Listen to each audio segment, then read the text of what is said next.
Hello guys, आज हम सभी लोग मिड ऑफ और मिड फ्रॉम के बीच के अंतर को समझेंगे। किस तरह के सेंटेंस में मिड ऑफ लगाते हैं और किस तरह के सेंटेंस में मिड फ्रॉम का प्रयोग किया जाता है।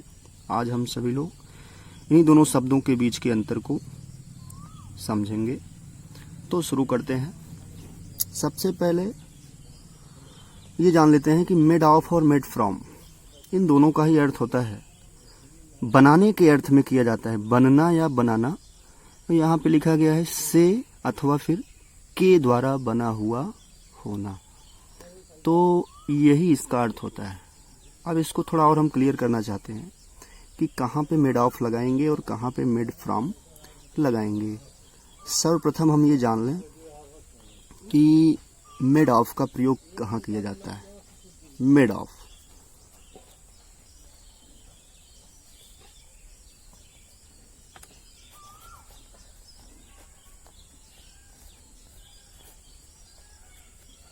मिड ऑफ का प्रयोग कहाँ करेंगे, उसके लिए क्या शर्त होती है। उसके लिए शर्त ये है when the form does not change। इसके लिए इसके लिए जो है एक ही शर्त है मिड ऑफ का, when the form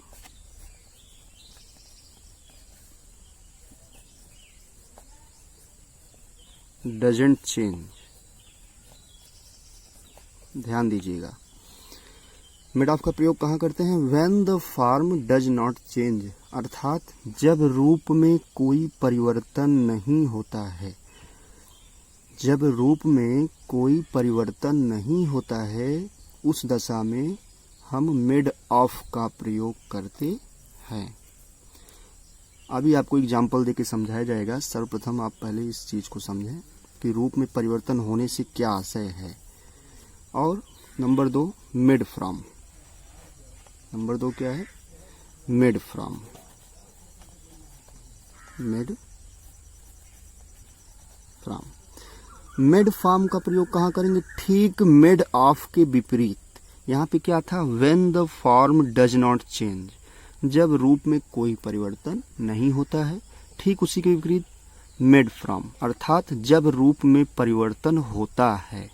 जब रूप में परिवर्तन होता है तो वहां पे मिड फ्रॉम का प्रयोग करेंगे।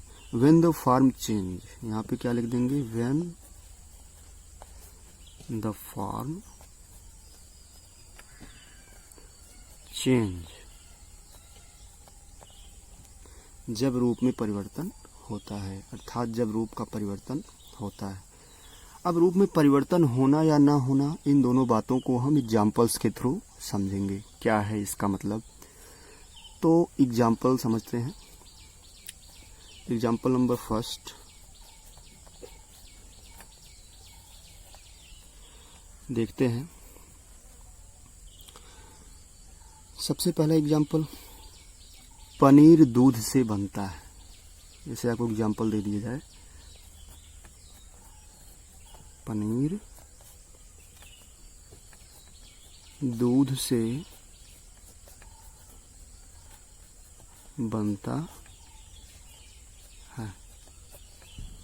पनीर दूध से बनता है।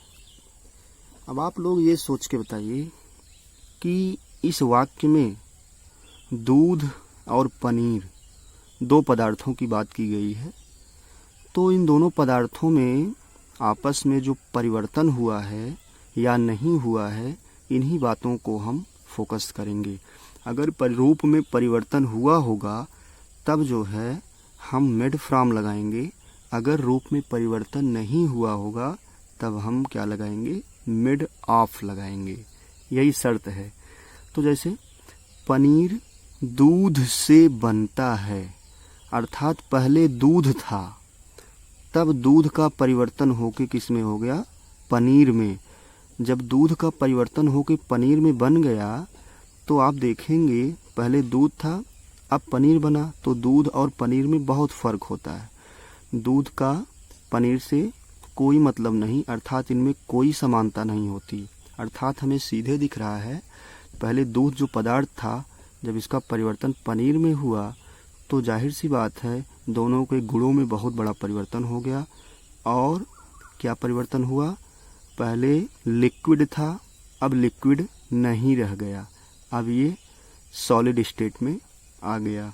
तो कहने का मतलब यहाँ पे परिवर्तन हुआ है। और जब परिवर्तन हुआ है रूप में, पदार्थ के रूप में जब परिवर्तन हो गया, तब हम क्या करेंगे, मेड फ्रॉम का यूज करते हैं। तब इसका ट्रांसलेशन क्या हो जाएगा, चीज इज मेड फ्रॉम मिल्क। आशा है कि ये आपको समझ आ गया होगा। पनीर दूध से बनता है, चीज is made from milk. Number 2, example number 2 ध्यान दीजिएगा। एग्जाम्पल नंबर 2 है, यह कुर्सी लकड़ी से बनी है। जैसे यह कुर्सी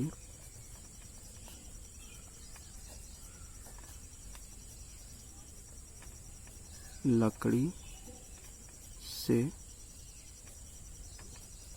बनी है। अब ध्यान दीजिए, यहाँ भी दो पदार्थ की बात की गई है, दो अलग अलग स्टोर्स की बात की गई है। फर्नीचर्स कुर्सी, यहाँ पे लकड़ी। ध्यान दीजिए, आपको इसमें क्या लग रहा है, कुर्सी है और लकड़ी है। तो पहले तो लकड़ी रही होगी, फिर कुर्सी बनी, ठीक है, यह बात तो समझ आती है।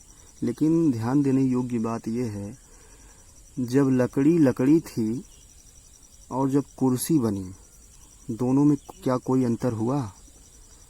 कोई अंतर नहीं हुआ। क्यों नहीं हुआ? क्योंकि जब लकड़ी वृक्ष में थी तब भी लकड़ी थी, अब जब कुर्सी में आके लगी वह लकड़ी, तभी भी वह लकड़ी ही है। उस तरह नहीं था कि दूध था, दूध से पनीर बन गया तब दूध नहीं रह गया। यहाँ तो सेम स्टेट है भाई, यहाँ पे पहले भी लकड़ी थी और जब कुर्सी बनी तब भी लकड़ी ही है। अर्थात there is no changes in the form, यहाँ पे रूप में कोई परिवर्तन नहीं हुआ है। इसीलिए यहाँ पर हम क्या लगाएंगे, मेड ऑफ का प्रयोग करेंगे, ना कि मेड फ्रॉम। तो क्या हो जाएगा,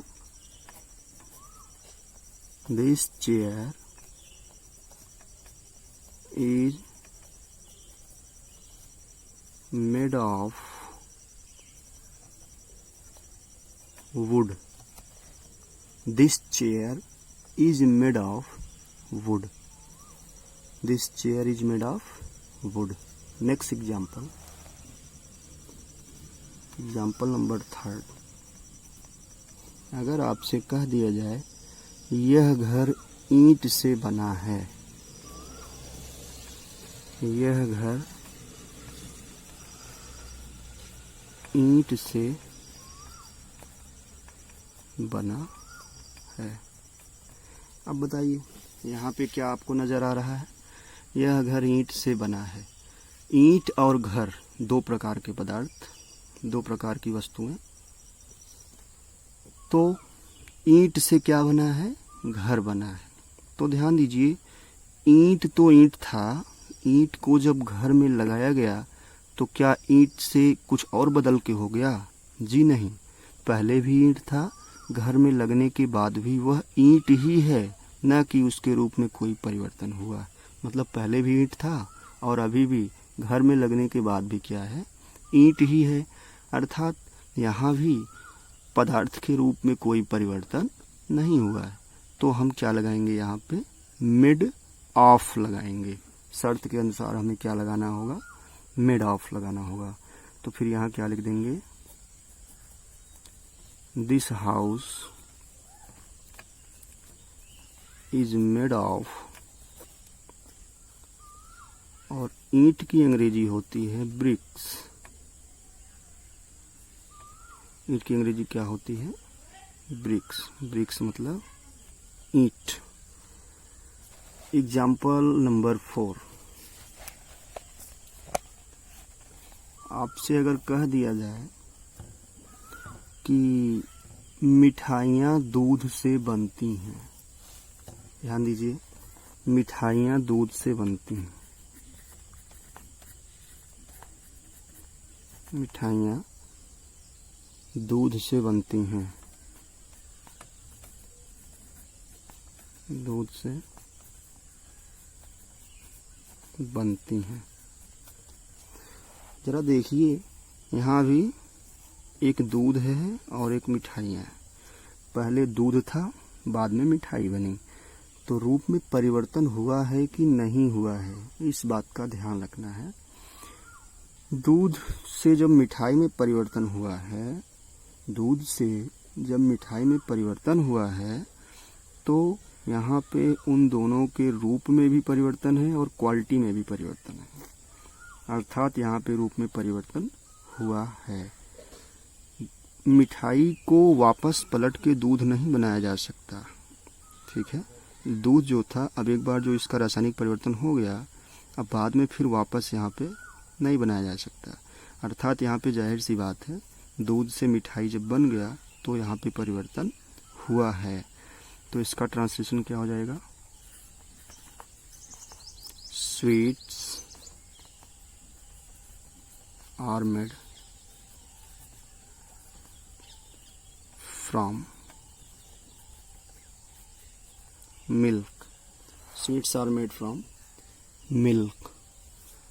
अब स्वीट्स और मेड ऑफ मिल्क, कुल मिला के मैंने आपको 4 एग्जाम्पल दिए हैं।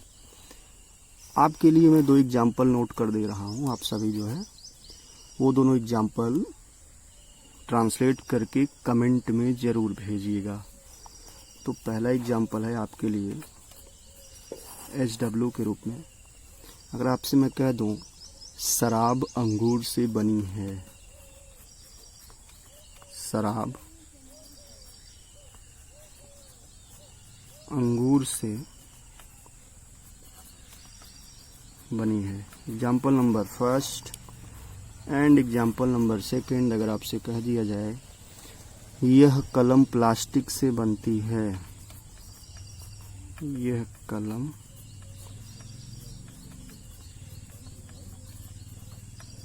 प्लास्टिक से बनी है। आप सभी लोगों को ये दोनों एग्जाम्पल ट्रांसलेट करके कमेंट में भेज देना है। Thank you my dear students for watching the video.